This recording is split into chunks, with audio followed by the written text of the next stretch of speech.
अस्सलामुअलैकुम। इस live class के अंदर first year physics target paper और प्रिपरेशन स्ट्रेटजी को हम डिस्कस कर रहे हैं। किस तरीके से फ़र्स्ट ईयर फिज़िक्स के पेपर की तैयारी की जाए, कौन से लॉन्ग क्वेश्चन इंपॉर्टेंट है इस साल के लिए, शॉर्ट कौन से इंपॉर्टेंट है और न्यूमेरिकल कौन कौन से की प्रैक्टिस हम करें। तो तमाम चीज़ों को आज हम इस क्लास के अंदर डिस्कस करेंगे। तो अपने पास इस चीज़ को नोट कीजिएगा और लिखिएगा कि क्या क्या चीज़ें आपके पास इम्पोर्टेंट बताई जा रही हैं। सो सबसे पहले अगर कंटेंट की हम बात करें तो कंटेंट के अंदर हमारे पास सारी चीज़ें मौजूद हैं। जैसे सबसे पहले अगर हम बात करें तो शॉर्ट क्वेश्चंस की बात कर सकते हैं हम। उसके बाद लॉन्ग क्वेश्चंस कौन कौन से होंगे, और इसके बाद न्यूमेरिकल्स की कौन सी तैयारी की जाए, हमारे पास न्यूमेरिकल्स कहाँ से आ सकते हैं, उसके बाद एमसीक्यूज़। अच्छा, अगर हम पेपर के पैटर्न को देखें,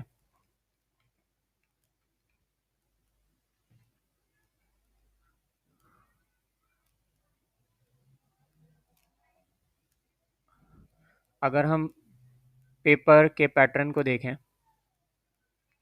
कि पैटर्न हमारे पास क्या होगा पेपर का। तो मार्क्स, अब जो मार्किंग है वो चेंज हो चुकी है। सबसे पहले अगर हम देखें यहाँ पर एमसीक्यूज़ जो आपके पास आएंगे वो आएंगे 17 मार्क्स के। ठीक। शॉर्ट आपके पास जो आएंगे वो 14 आएंगे आपके पास ना। और अटेम्प्ट आपने कितने करने होंगे, आपने उसमें से 9 अटेम्प्ट करने होंगे। कितने न्यूमेरिकल्स होंगे, कितने क्वेश्चंस होंगे इसमें, अगर ये बात की जाए तो इसमें याद रखिएगा, इसमें मैं 2 स्लॉट्स बना देता हूँ न्यूमेरिकल्स के लिए और क्वेश्चंस के लिए। तो देखिए, जो रेशो होता है वो 60-40 का रेशो होता है। 60% न्यूमेरिकल्स होते हैं और 40% जो है वो क्वेश्चंस होते हैं। आप इसको ऐसे भी कह सकते हैं कि कभी कभार ये 70-30% का भी रेशो हो जाता है। ठीक है ना। तो न्यूमेरिकल्स ज़्यादा आते हैं एज़ कम्पेयर टू क्वेश्चन।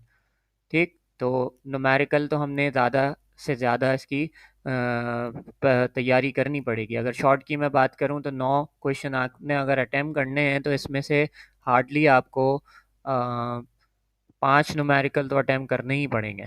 ठीक। अच्छा, उसके बाद अगर हम लॉन्ग क्वेश्चंस की बात करें, ठीक, तो long question A B part करके आएंगे। किस तरीके से, इसमें होता यह है कि 3 क्वेश्चन आपके पास आते हैं, इनमें से आपको करने कितने होते हैं, 2। ठीक। अब 2 इस तरीके से आते हैं कि क्वेश्चन नंबर इस तरीके से लिखा होता है 3A। ठीक। और फिर क्वेश्चन नंबर 3B ऐसे लिखा होगा। ठीक। उसके बाद क्वेश्चन नंबर 4A। ठीक है, क्वेश्चन नंबर 4B, इसी तरीके से क्वेश्चन नंबर 5A, और फिर क्या लिखा होगा, क्वेश्चन नंबर 5B। तो इनमें से आपने कोई 4 क्वेश्चन अटैम्प्ट करने हैं ए बी पार्ट करके। यानी कि अगर आप फर्स्ट करें थर्ड अटैम्प्ट कर रहे हैं क्वेश्चन नंबर 3, तो इन दोनों के ये मतलब पार्ट अटैम्प्ट करने होंगे, और फिर उसके बाद अगर 5 कर रहे हैं तो 5 के ये दोनों अटैम्प्ट करने पड़ेंगे। ठीक। तो ये 2 क्वेश्चन आपके पास बन जाएंगे जो कि 4 क्वेश्चन कहलाएंगे यहाँ पर, और हर क्वेश्चन 8 मार्क्स का होगा। ठीक। हर क्वेश्चन 8 मार्क्स का होगा। अब ये कौन से लॉन्ग क्वेश्चन होंगे, इसी के ऊपर अब हम डिबेट करते हैं कि कौन से लॉन्ग क्वेश्चन आएंगे। तो सबसे पहले हम लॉन्ग की बात करते हैं चैप्टर वाइज। ठीक। फिर उसके बाद हम देखो आगे बढ़ते हैं कि क्या हमारे पास हो सकता है। ठीक। So long questions. अच्छा, अब लॉन्ग क्वेश्चन में अगर हम बात करें तो चैप्टर नंबर 2 से करते हैं, क्योंकि चैप्टर नंबर 1 के अंदर कोई भी लॉन्ग क्वेश्चन नहीं बनता। अगर मैं चैप्टर नंबर 2 की बात करूं बेटा, तो चैप्टर नंबर 2 के अंदर देखो क्वेश्चन नंबर 1 अगर हम देखें तो ये कहलाएगा एडिशन ऑफ वेक्टर का। अब ये तमाम चीज़ें आप एक कॉपी पेंसिल लेकर बैठ जाएं और इसको लिखते रहें, addition of vector by rectangular component method, ठीक, addition of vector by rectangular component method. इसके बाद क्वेश्चन नंबर 2 यहाँ से जो बनेगा वो बनेगा show that A dot B is equal to B dot A, ठीक, और बनता है A dot B plus C बराबर होगा किसके, A dot B plus A dot C. ये दोनों क्वेश्चन एक साथ आते हैं और साथ में ही ऐसे भी हो सकता है कि इसके साथ A cross B is not equal to B cross A पूछ लिया जाए, और साथ ही में इसके साथ डेफिनेशन पूछी जा सकती है आपके पास स्केलर प्रोडक्ट की और वेक्टर प्रोडक्ट की। तो बेटा देखिए, चैप्टर नंबर 2 से हमारे पास कितने लॉन्ग क्वेश्चंस बन रहे हैं, यहाँ पर हमारे पास 2 क्वेश्चंस बन रहे हैं। अब एंड तक हम देखते जाएंगे, पोस्टमार्टम करते हैं इसका कि कितने लॉन्ग क्वेश्चन हमारे पास हर चैप्टर से बन रहे हैं, ठीक। अच्छा, इसके बाद चैप्टर नंबर 3 पर चलते हैं। चैप्टर नंबर 3 में हमारे पास सबसे पहले जो लॉन्ग क्वेश्चन है वो टेंशन इन अ स्ट्रिंग है, टेंशन इन अ स्ट्रिंग। और याद रहे ये इस साल के लिए मोस्ट इम्पॉर्टेंट क्वेश्चन है, टेंशन इन अ स्ट्रिंग, ठीक। इसका कौन सा केस, केस नंबर 1, ठीक। तो एक ये मोस्ट इम्पॉर्टेंट क्वेश्चन आपके पास मौजूद है। अच्छा, इसके बाद अगर हम बात करें इसी चैप्टर से दूसरा क्वेश्चन जो कि कहलाएगा इलास्टिक कोलिजन का, इलास्टिक कोलिजन, जिसमें हमें मालूम करनी होती हैं V1 एंड V2। ये इतना कोई इम्पॉर्टेंट क्वेश्चन इस साल के लिए है नहीं। और फिर तीसरा क्वेश्चन जो है वो इनक्लाइंड प्लेन का बनेगा। याद रहे ये इनक्लाइंड प्लेन का क्वेश्चन शॉर्ट के अंदर भी आ सकता है, जिसमें पूछा जाता है motion of bodies on an inclined plane, ठीक। तो अगर हम बात करें यहाँ पर तो कितने क्वेश्चन बन रहे हैं, 3 क्वेश्चन बन रहे हैं, ठीक। टोटल 5 क्वेश्चन हो चुके हैं। और अगर हम चलें देखो चैप्टर नंबर 4 के ऊपर, तो चैप्टर नंबर 4 के ऊपर अगर हम देखें तो हमारे पास पहला क्वेश्चन जो है वो क्या लाएगा, प्रोजेक्टाइल मोशन का, ठीक है, प्रोजेक्टाइल मोशन। अब इस प्रोजेक्टाइल मोशन के अंदर आपने तमाम इसकी जो चीज़ें होती हैं, जो रेंज होता है, हाइट होती है, कंपोनेंट ऑफ वेलोसिटीज़ होती हैं, वो तमाम चीज़ें आपने याद करनी होंगी, ठीक। नेक्स्ट क्वेश्चन जो है वो आपके पास कहलाएगा derivation for centripetal acceleration and centripetal force, ठीक। सेंट्रीपिटल एक्सेलरेशन और सेंट्रीपिटल फोर्स की जो डेरिवेशन है वो करनी होगी आपने। तो अगर हम बात करें तो इस चैप्टर से 2 क्वेश्चन हमारे पास बन रहे हैं, ठीक है ना, 2 क्वेश्चन बन रहे हैं। अच्छा, आगे बढ़ते हैं और चैप्टर नंबर 5 से कोई लॉन्ग क्वेश्चन नहीं बनेगा, ठीक। चैप्टर नंबर 6 पर चलते हैं।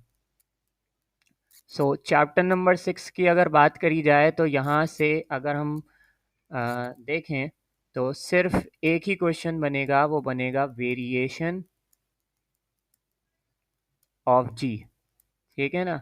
वो एल्टीट्यूड भी हो सकता है और डेप्थ भी हो सकता है, ठीक है, एल्टीट्यूड एंड डेप्थ। तो एक क्वेश्चन हमारे पास यहाँ से बन गया।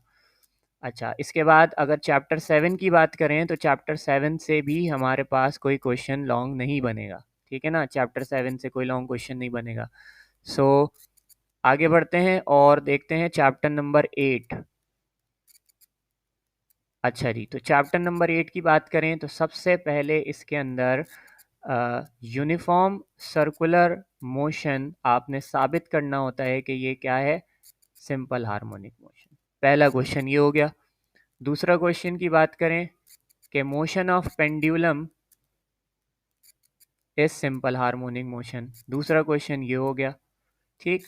और इसके बाद अगर हम बात करें तीसरे क्वेश्चन की तो ये कहलाएगा Newton's formula for speed of sound, formula for speed of sound, ठीक हो गया। इसके बाद क्वेश्चन नंबर अगर 4 की बात करी जाए तो वो यहाँ से बनता है डॉपलर्स इफेक्ट। ठीक, डॉपलर्स इफेक्ट। और अगर फिफ्थ क्वेश्चन की बात करी जाए तो वो यहाँ से बनता है स्टैंडिंग वेव्स का। ठीक है, जिसमें 1 लूप 2 लूप 3 लूप वाला क्वेश्चन करते हैं वो। तो बेटा 5 क्वेश्चन यहाँ से हमारे पास मौजूद हैं। इम्पॉर्टेंट कौन से हैं? ठीक है ना, पॉइंट की बात अगर की जाए तो इम्पॉर्टेंट कौन से हैं, तो इम्पॉर्टेंट में इन दो सिंपल हार्मोनिक मोशन में से कोई एक आपके पास आएगा। ठीक है ना, और उसके बाद न्यूटन्स फॉर्मूला और स्पीड ऑफ साउंड, ये इम्पॉर्टेंट है। ठीक, तो ये आपने तो करने पड़ेंगे लाजमी। ठीक, तो 5 क्वेश्चन यहाँ से हो गए, फिर अभी आगे बढ़ते हैं, अभी इनको भी सॉर्ट आउट करेंगे हम। तो क्वेश्चन नंबर अगर सॉरी चैप्टर नंबर अगर 9 देखे जाए तो चैप्टर नंबर 9 के अंदर आपकी अ, जो मोस्ट इम्पॉर्टेंट क्वेश्चन है वो न्यूटन रिंग्स का है। ठीक, न्यूटन रिंग्स, लेकिन इसके साथ साथ आप लोग यंग डबल स्लिट भी करेंगे। ठीक, यंग डबल स्लिट। तो इम्पॉर्टेंट की अगर मैं बात करूं तो वो इम्पॉर्टेंट क्वेश्चन जो था वो तो न्यूटन रिंग्स का है। ठीक, तो अगर हम यहाँ से बात करें तो यहाँ से कितने क्वेश्चन बन रहे हैं? 2 क्वेश्चन बन रहे हैं। और लास्ट चैप्टर की अगर हम बात करें, चैप्टर नंबर हमारे पास कौन सा है? Chapter number 10। तो चैप्टर नंबर 10 से तो वैसे 3 क्वेश्चन बनते हैं। एक सिंपल माइक्रोस्कोप, ठीक, जिसको मैग्नीफाइंग ग्लास भी कहते हैं। ठीक, और इसके बाद अगर दूसरे की बात करी जाए तो कंपाउंड माइक्रोस्कोप।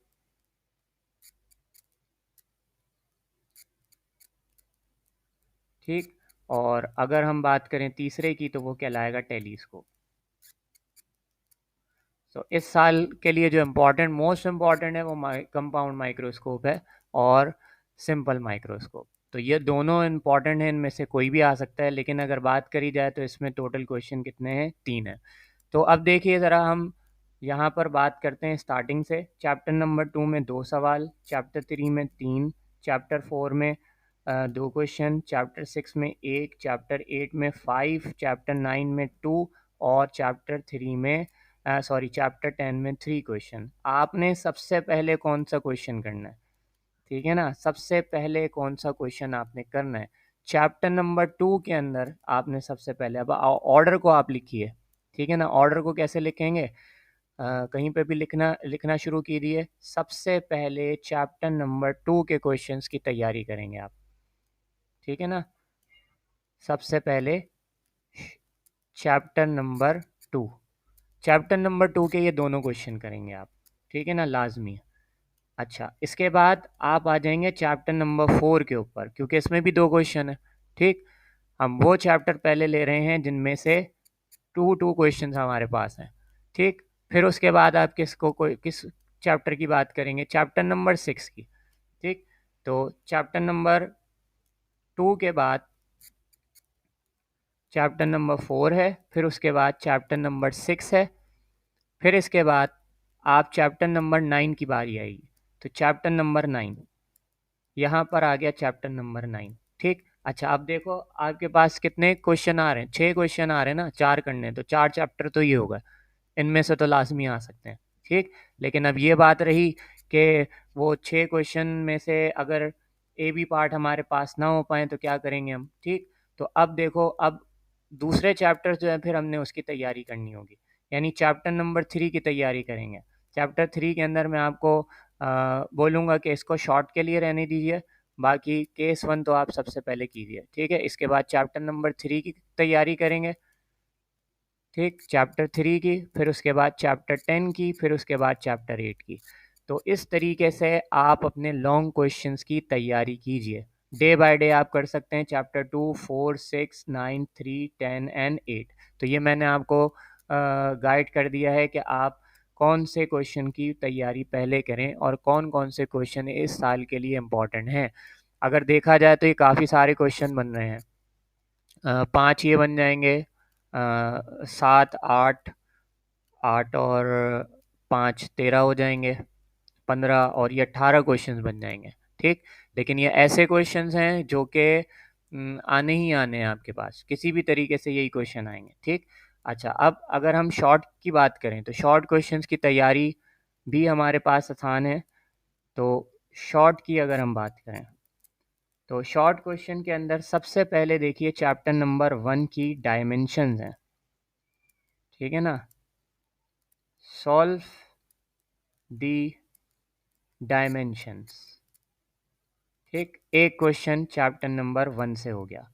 अच्छा, अब चैप्टर नंबर 2 की अगर हम बात करें, चैप्टर नंबर 2 में वही सवाल आ सकता है, डिफाइन स्केलर प्रोडक्ट, ठीक, एंड वेक्टर प्रोडक्ट, ठीक। अच्छा, इसके बाद दूसरा क्वेश्चन यहाँ से आ सकता है टाइप्स ऑफ वेक्टर का,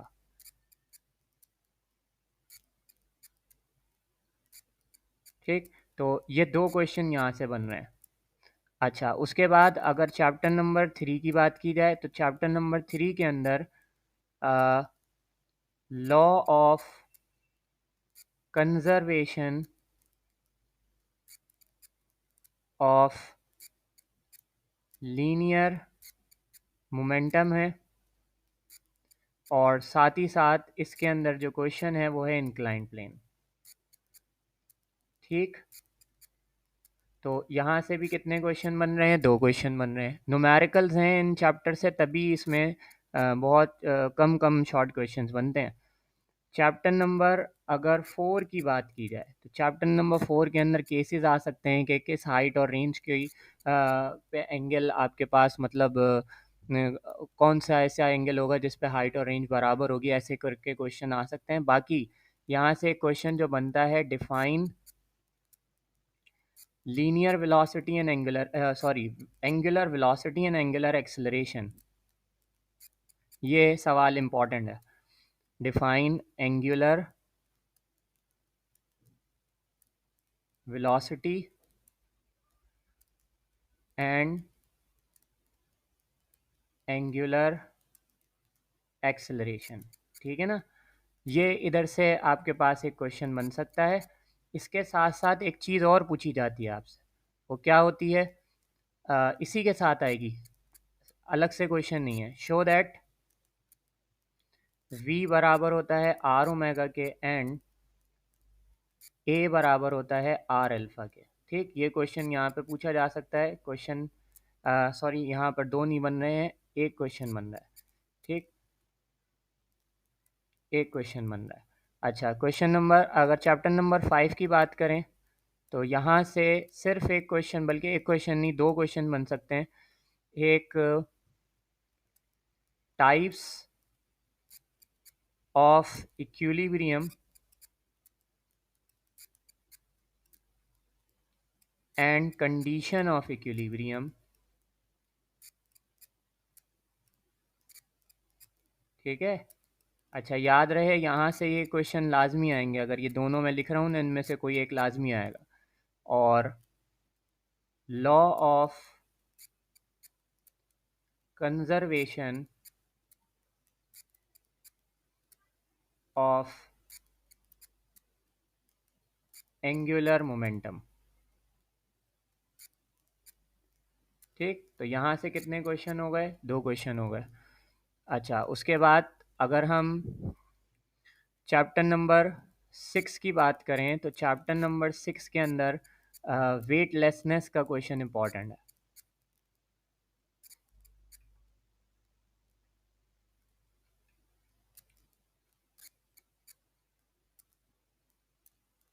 ठीक। वेटलेसनेस इन सैटेलाइट, तो यहाँ से सिंपल एक ही क्वेश्चन बनेगा। मास ऑफ अर्थ भी आप देख सकते हैं, मास ऑफ अर्थ, ठीक, ये भी पूछा जा सकता है। तो दो कर लेते हैं इसको ना, क्वेश्चन दो बन रहे हैं यहाँ से। चैप्टर नंबर 7, चैप्टर नंबर 7 से क्वेश्चन बनेगा कंजर्वेटिव फील्ड का,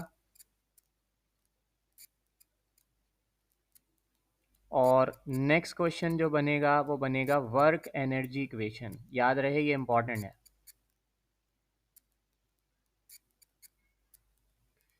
ठीक है। वर्क एनर्जी इक्वेशन, कितने क्वेश्चन बने, दो क्वेश्चन बने। चैप्टर नंबर 8, यहाँ से ज़्यादातर न्यूमेरिकल आते हैं, शॉर्ट कोई नहीं आता, ठीक है ना। शॉर्ट यहाँ से कोई क्वेश्चन बन जाए तो बन जाए, लेकिन यहाँ से तमाम तर आपके पास न्यूमेरिकली आते हैं, तो यहाँ पर इसको सिर्फ न्यूमेरिकल्स के लिए हम छोड़ देते हैं। और चैप्टर नंबर अगर हम 9 की बात करें तो चैप्टर नंबर 9 के अंदर डाइफ्रैक्शन ऑफ लाइट का एक क्वेश्चन बन सकता है। ठीक है, डाइफ्रैक्शन ऑफ लाइट। बाकी यहाँ से भी न्यूमेरिकल्स आते हैं, एक क्वेश्चन बता देते हैं यहाँ पर। और अगर चैप्टर नंबर 10 की बात करें तो मोस्ट इम्पॉर्टेंट क्वेश्चन है कॉम्बिनेशन ऑफ लेंस। ठीक है, कॉम्बिनेशन ऑफ लेंस। तो ये क्वेश्चन यहाँ से इम्पॉर्टेंट है। कितने क्वेश्चन हो गया? एक क्वेश्चन हो गया। अच्छा, अगर हम देखें यहाँ पर दो क्वेश्चन, 2 4 6, ठीक है ना, 8 9 10 11 12 13 14, 14 क्वेश्चन बन रहे हैं, यानी लॉन्ग से भी कम बन रहे हैं। अगर आप इन तमाम क्वेश्चंस की तैयारी करेंगे तो इनमें से कोई 3 या 4 क्वेश्चन तो आपके पास लाजमी आएंगे, क्योंकि इसके अलावा कितने क्वेश्चन आते हैं, मतलब अगर 14 क्वेश्चन आ रहे हैं तो 14 में से 6 क्वेश्चन तो आपके पास थ्योरी के आएंगे, तो थ्योरी के ये 6 सवाल भी हो सकते हैं। ठीक। अच्छा, अब इसके बाद अगर हम चलें और इनको इसी ऑर्डर से करेंगे आप जिस ऑर्डर से मैंने बताया। अच्छा, इसके बाद अगर हम बात करें न्यूमेरिकल्स की, अब इम्पॉर्टेंट समझ लो, एक एक चीज़ यहाँ पर शुरू होने जा रही है। तो न्यूमेरिकल्स की अगर हम बात करें, ठीक है ना, न्यूमेरिकल्स, तो न्यूमेरिकल कौन से चैप्टर के करे जाएं, बहुत ज़्यादा ये मसला होता है हमारे पास। तो मैं सबसे पहले आपको ये बताता हूँ कि किस चैप्टर के अंदर कितनी एक्सरसाइज है, यानी कितने तरीके के न्यूमेरिकल्स मौजूद होते हैं। तो सबसे पहले चैप्टर जहाँ जहाँ से न्यूमेरिकल आ सकते हैं, तो वो चैप्टर मैं आपको बताता हूँ। Chapter number 2, chapter number 3, chapter number 4, 6, 7, 8, 9, 10, यहाँ से न्यूमेरिकल आते हैं। चैप्टर 1 और 5 को हम इंक्लूड नहीं कर रहे। सही। अच्छा, अगर मैं बात करूं चैप्टर नंबर 2 के अंदर 3 तरीके के सवाल हैं, यानी 3 एक्सरसाइज हैं। अगर हम चैप्टर 3 की बात करें तो इसमें 5 तरीके के सवाल हैं, यानी 5 एक्सरसाइज हैं। चैप्टर 4 की बात करें तो इसमें 2 तरीके के क्वेश्चन, यानी एक प्रोजेक्टाइल के और यूनिफॉर्म सर्कुलर मोशन के। और अगर चैप्टर 6 की बात करी जाए तो इसमें भी 2 तरीके के क्वेश्चन है। चैप्टर 7 की बात की जाए तो 3 तरीके के क्वेश्चन है, यानी 3 एक्सरसाइजेज हैं। चैप्टर 8 की बात करी जाए तो इसमें 5 एक्सरसाइजेज हैं। चैप्टर 9 की बात करी जाए तो इसमें 3 एक्सरसाइजेज हैं। चैप्टर 10 की बात करी जाए तो इसमें भी आपके पास 4 एक्सरसाइजेज बनती हैं। ठीक। कौन से चैप्टर्स को पहले किया जाए और कौन से चैप्टर में से कौन से न्यूमेरिकल आसान होते हैं, किस में फॉर्मूलाज कम लग रहे होते हैं, जिनको करना आसान होता है। तो देखिए, मैं आपको प्रेफर करूंगा कि आप न्यूमेरिकल्स की तैयारी किस ऑर्डर में करें। तो मैं आपको यहाँ पर गाइड कर रहा हूँ, ज़रा गौर से सुनिएगा और इन पूरे चैप्टर्स की अरेंजमेंट को ज़रा सही से अरेंज कीजिएगा। तो सबसे पहले जिसकी आप तैयारी करेंगे वो होगा चैप्टर नंबर 6। ठीक है ना, चैप्टर नंबर 6। चैप्टर नंबर 6 में 2 एक्सरसाइजेज हैं और पूरी 2 एक्सरसाइजेज में सिर्फ 3 फार्मूलाज लग रहे हैं। ठीक है ना, 3 फार्मूलाज लग रहे हैं, यानी कि यहाँ से न्यूमेरिकल आना ही आना है। फिर उसके बाद अगर आपको तैयारी करनी है तो आप चैप्टर नंबर 4 की तैयारी करेंगे। इसमें सिर्फ 2 तरीके के न्यूमेरिकल हैं और वो रिपीटेड हैं, अगर आप देखेंगे बहुत ज़्यादा रिपीट हो रहे हैं। अच्छा, इसके बाद आप तैयारी करेंगे चैप्टर नंबर 9 की। ठीक। 9 चैप्टर के अंदर, बल्कि 9 से पहले एक काम करते हैं, 7 की तैयारी कर लेते हैं। ठीक है ना, 7।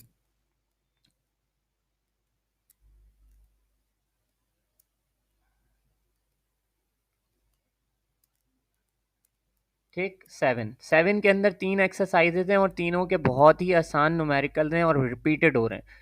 ये तमाम न्यूमेरिकल जो जिस ऑर्डर में मौजूद हैं, इस ऑर्डर में मैं तमाम चैप्टर्स के अभी अपलोड कर दूंगा कुछ ही दिनों में, तो आप वहाँ से इसमें गाइडेंस हासिल कर सकते हैं। ये ऑर्डर ज़रूर आप याद रखिएगा, इस ऑर्डर में आपने तैयारी करनी है इनकी।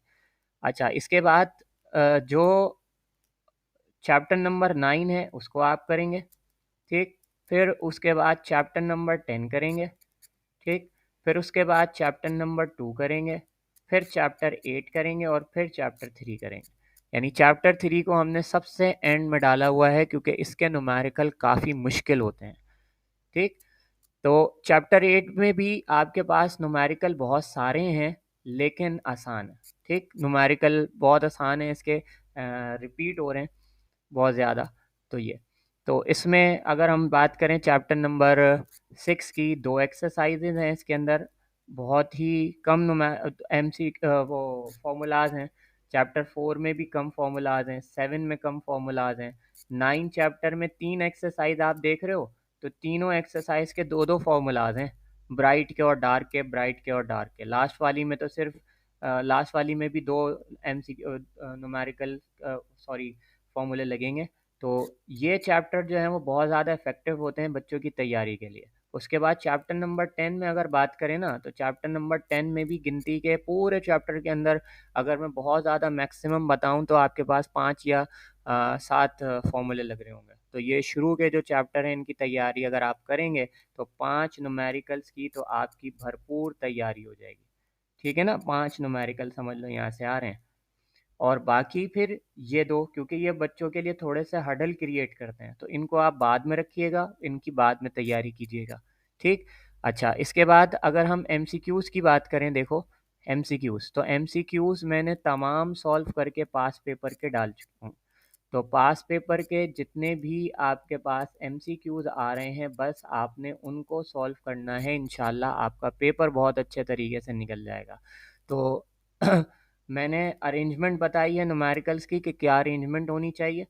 ठीक, न्यूमेरिकल तो देखो सारे अटेम्प्ट करने पड़ेंगे आपको और सबकी तैयारी भी करनी पड़ेगी, लेकिन अगर इस ऑर्डर में तैयारी करोगे बेटा तो बहुत आसानी हो जाएगी, क्योंकि चैप्टर नंबर 6 में भी बहुत कम न्यूमेरिकल हैं, 4 में भी कम है, 7 में भी। अक्सर बच्चे कंफ्यूज हो जाते हैं कि कौन से चैप्टर्स को हम करें, कौन से के न्यूमेरिकल ज़्यादा हैं कम हैं, सारे मिक्सअप हो जाते हैं। तो ऐसे मिक्सअप नहीं होंगे जिस तरीके से मैंने आपको बताया। ठीक, तो होप आप इसकी तैयारी करोगे। और लॉन्ग शॉर्ट क्वेश्चन मैंने भी बता दिए हैं, इनकी भी आप ऐसे ही तैयारी करोगे। अगर किसी की वीडियो रह गई है, नहीं देखी है इसने, तो मैं अभी अपलोड कर दूंगा थोड़ी देर में, आप उसको देख लीजिएगा।